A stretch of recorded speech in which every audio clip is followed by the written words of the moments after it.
At this point, I'm convinced that either MikroTik doesn't know about it, or I would have difficulty imagining that DM Tech in Corning, California are the very first people that discovered this bug, considering this is a catastrophe and it's affecting everything from version, so far from what I've seen, pretty much everything on version 7. Hey guys, I'm MikroTik Marc, and welcome to Bridge Mode, where we connect with real-world network operators and professionals to talk about network deployments and explore their questions and stories. Join us as we connect ideas, solutions, and the people who make it all happen. Welcome to Bridge Mode with Marc, MikroTik Marc, and Tyler Casey. Hey guys, I'm Tyler. I'm with DM Tech. All right, guys. Tyler has found some crazy, I don't want to say awesome, but it's very interesting stuff on MikroTiks, and we're going to take a look at that. Tyler, show us what you got. Yeah. We've made a couple very concerning discoveries in MikroTik land lately. Okay, I'm going to try to log into this router. This is just a AX2 that I'm logging into that has like our just like our DM Tech kind of like rubber stamp cookie cutter config that we run on all of them. But it's truthfully not like hugely different from the out of the box config, because the out of the box config, at least for a home router, is pretty sane on these. There's not anything that I'm like, what? Like we just kind of tweak some stuff for our workflow, change some firewall rules a little bit. So I'm logging in to WebFig. Now, I don't typically use WebFig very often. I kind of don't like it. I use WinBox pretty much exclusively, but I get a lot of people like WebFig, and there's legitimate use cases for it, and it's simple. It's in the web browser. But we kind of discovered something that at this point, I'm convinced that either MikroTik doesn't know about it, or I would have difficulty imagining that DM Tech in Corning, California are the very first people that discovered this bug, considering this is a catastrophe and it's affecting everything from version, so far from what I've seen, pretty much everything on version 7. And this is all the way up. This router is running I think 7.231. It's Let me see. almost brand new. Yeah. Yeah, that's the latest stable. Oh wait, 7.214, which is 721. actually long term. So this should be even more stable. This is like this is the latest Long LTS. term. Yeah, Yep. latest Yep. LTS. And it's still So only, what, 2 months old? It's not like yeah. old. So a lot of people might not necessarily be familiar with the way that, for what it's worth, MikroTik, the way that they do Wi-Fi in V7 is a bit simpler than in previous iterations. I know that some people would disagree, but prior to this, you had like wireless and you had Capsman, which were a part of the same stack. Like you had wireless and you had Capsman, and Capsman is, for mass, like mass command and control, while as wireless was only for just that one local device. Like you know what I'm talking about. But then it got more complicated, because then with the introduction of AC Wave 2, they converted that like package and that architecture to Wi-Fi Wave 2, which then became Wi-Fi. So then things were crazy, because you had wireless, Capsman, Wi-Fi, like depending on what router you logged into, And or and Wi-Fi which Wave 2. and Wi-Fi Wave 2. So I'm like, I get it, like it was, but for what it's worth, on RouterOS 7 out of the box, if you're looking at an AX2, anything AX, anything AX at all, Wi-Fi only. There's no Capsman. Like it's just like it's Wi-Fi. Capsman's inside Right, Wi-Fi now. Capsman is Yep. inside of Yep. it, right? So After, I think, 713. yeah, and so for me, that actually does make it a bit easier. That it's like, okay, It's at least just all in one place. it's consistent, right? Yep. Yep. So with that in mind, though, the way that we do our Wi-Fi is we have if we look at the configurations, we'll look at the configurations here. This is a hotly debated topic, and you and I have talked about it before, whether you do split SSIDs or merged SSIDs, and there's pros and cons of both. So, Mhm. like, No right we're answer. like Yeah. not gonna try to hash that out. We happen to split them, and so for us, what we do is we have these four configurations. This one that says unconfigured is actually just a configuration that I made so that if you're if you plug in a cap, like a device that you've connected just as a cap, that it'll at least broadcast an SSID of some kind. In this case, it'll broadcast an SSID that says unconfigured. While as if you don't have that, it won't do anything at all. So this is, if anything, more just like an assistant to like our installers that if they plug in a cap that hasn't been provisioned in the cap's man, it'll just say unconfigured and they'll see like an unconfigured SSID. But that like never ever ever gets used. That's just there as a fallback. Really the only ones that we use are our 2.4 gigahertz, our 5 gigahertz, and then our management. So the management is a separate config that we made that acts as a slave configuration in our standard config that broadcasts this DMTech management SSID that is hidden. And I that's was just going so to that say, our I tech imagine you guys have a hidden SSID on yeah, that. we have it. Yeah, exactly. So this is pretty That's very standard. common. This, Yep. this is standard stuff. So nothing that you're seeing so far here, and is crazy. And then if you're familiar the way that the configurations work, so like if we click on a configuration within the configuration, it your config is where you set the SSID, but then you can also have a configuration reference. Well, you know what? Let me actually pull up WinBox for this because I think WinBox will make a little bit more sense. It shows it a little more Yeah, clearly.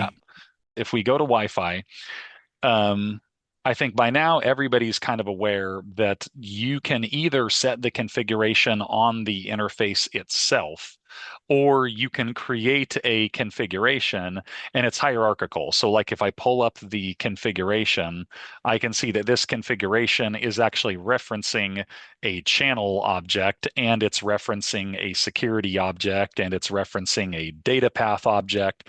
And then every one of those, so like I have channel and I have security and I have data path. So like you know the way Looks that the very higher much like the RouterOS v6 CapsMan exactly. Yeah, it's exactly the same. strategy. So Yep. just to show that we're not doing anything hinky, we're not doing anything that's like, silly or like buggy or like hacky. This is literally like the fully supportive and native workflow here. So we have two different channels. Technically, I guess you could argue against having two different channels. The reason for this, though, is that one, we want to ensure that 2.4 gigahertz only ever goes 20 megahertz wide, which if you don't explicitly create a channel saying that it's 20 megahertz wide, then it will default to 40 megahertz wide. 2040. Yeah. It just will. Yep. And then 5 gigahertz, if you don't explicitly create a 20 megahertz channel, it will by default go 80. 80. So Yeah. so you do have to like if you don't want just the default channel widths, you do have to create channels as well.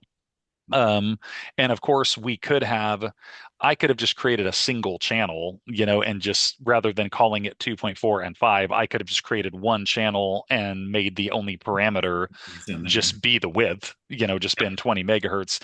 But the whole reason that we split this up is so that we could have the 5 megahertz go 40 if we want or 80 if we want, but then Totally still makes have the sense to 20 me. megahertz or the That's 2.4. Right. So you get it. I So get it. nothing I hacky. would do that the same way, even Yeah, though yep, yep. nothing hacky about that at all. And then data path is even simpler. We literally only have one data path. And honestly, I don't even know why. In this case, I might have over hierarchied my Wi-Fi deployment. Like maybe I used configuration objects that were kind of unnecessary because there's only one like option in the object. But literally this data path one is Just drops on just the bridge. just Yeah. land bridge. That's it. So you could argue like, well, you didn't really even need to make that data path then. Like you can just put the land bridge on the In the like put that in the configuration, do it as an configuration. override. Yep. Right, Yep. exactly. Because yeah, you could do that by just going to yeah, okay, so it's learning that I didn't actually specify that. if I had like put that what if you put that away, then well, you get yeah, you get what I'm saying. But it's fine. Like functionally it works exactly correct, and it's very flexible. Like it gives us a lot of options. So I'm going to close this, and I want to return back to WebFig because we discovered something that I can't find it anywhere on the forums, and this is mind-boggling to me. So I want to show you something. So we're right now we're looking at exactly the same page, just WebFig on the left, WinBox on the right, correct? I think that yeah, Correct. we're literally we're at the same level, at the same level on both. Yep. Um, try to drag that over a little bit. So check this out. Um, I'm going to scroll over here to the right because this data path column, for whatever reason, is on the far right. Just know that, like, I think the top one here is our 2.4. Yeah, top is 2.4. This is 5 gigahertz. I'm going to go into the config on the WebFig for the 2.4. Yep. Okay. And then see, okay, so I'm just going to change the SSID. I'm just going to add a exclamation point at the end of it, and then hit Okay. OK. And then watch WinBox on the right. Data path just disappeared. Where did data path go? And if I go in here And in channel width WinBox, disappeared too, huh? look, Did it it's completely unconfigure everything? no. So if we look at channel, oh, oh, Yeah, channel, it dropped channel as well. yep, unassigned. Yep, channel got unassigned. Where is the, so let me undo that. Okay, yeah, look at that. So that got reassigned. Let me go back to, oh, let me back out of here. Gonna refresh, go to 5 gigahertz. I'll do the same thing, hit OK. Extra fast. Boom. Unconfigures the channel width, the Unconfigures, frequency, yeah. And that when we didn't even and the click on data that. path. Right. So channel Wow. disappears, data path disappears. And we can try in a different browser, but I guarantee you that's not going to fix it. Guarantee you that's not going to fix it. So I will redo this. Now here's where stuff gets really weird. And I'm like, make this make That's not sense. weird enough, huh? No, I'm like, make this make sense. Okay. So I'm going to I'll get back into the 2.4 again. I will change nothing. Okay. I'm not even going to change the SSID. All I did was open the page, said, okay, fine. And then I'll just hit You're gonna OK, hit OK. and it blows it away. Ouch. Changed nothing. Now, remember so you just saw me go into the 2.4. Now I'm going to go into the 5. I'm going to do the same thing. I'm going to go into 5, change nothing, hit OK. Now, coincidentally, notice it didn't happen on the 5, but we've already seen that it can happen on the 2.4 and the 5. So why did it not get blown away on the 5? But here, let me refresh the page. Oh, I'll if you do it on the refresh. five now, I believe it'll If I it'll go blow it in, away. and now it just so okay, and then so here, well, I'm going to undo this in I'll undo those changes to put the data path and everything back. I'll refresh WebFig. So check this out. I'll go into the 2.4. I won't change anything at all, and I'm not going to click OK. I'm just going to go into it, then I'm going to hit cancel to back out. Then I'm going to go back in. Then I'll hit OK. Saved. Yeah, you can see it saved at the bottom right. But nothing, but notice it didn't get blown away. What? It did Okay, not get blown away that time. watch Yeah, so again. you went in, Watch you again. So canceled, I'm gonna open, change nothing, hit cancel, lower canceled. left, hit cancel, go back in, change nothing, hit OK, look at WinBox, still preserved. not blown Right. away. Even though it said saved. Right, but I'm going to And it refresh. doesn't say saved when you what happened? But Go click. huh? So do your refresh. I just refreshed. So everything's good right now. Let's Yep, go everything's into good. 2.4. I want to see what happens here. I think that no, don't. If you Yep, just do your okay, I think that it won't show the bottom right saved. It no, it does show does. saved, and But look, then look, it's blown away. it's blown away. What the Yep, heck? blew it away. So let me undo that. Okay, now it's back. I guess I can undo from up here as well.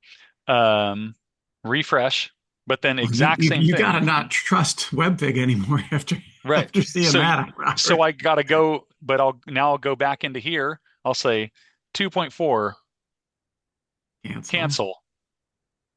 2.4 okay. Nope. Perfectly intact. Or I can go the other way. I can say 2.4 cancel 5 gig,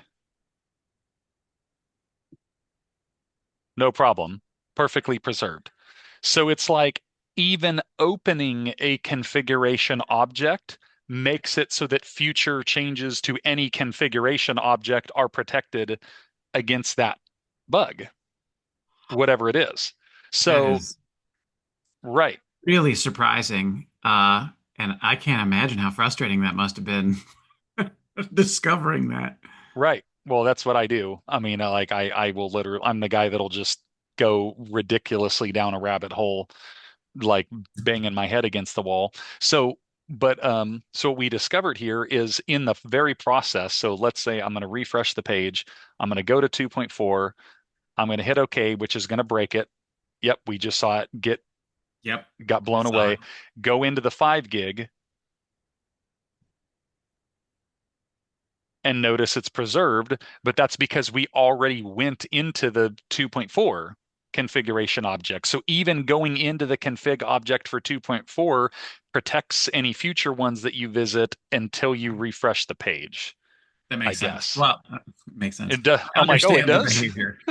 I understand the strategy here to getting things to behave the way you want them to. Right. So what? I mean, like, what? How is there something that I should be doing differently? I'm like, is this a result of a jank? Like, that's what I'm like, it's not like this is a jankety configuration. It's not like I'm doing some non-standard. Like, how could I do it differently? I mean, like, you create the configuration object. The configuration object points at a data path and points at a channel. I mean, like, what are you? I mean, I don't like, think you're doing anything unexpected here. and like I said, this is with 7.21.4. This is like the latest LTS. Like, has nobody found this? I'm guessing nobody's found this. I'm like, how is MikroTik not aware of that?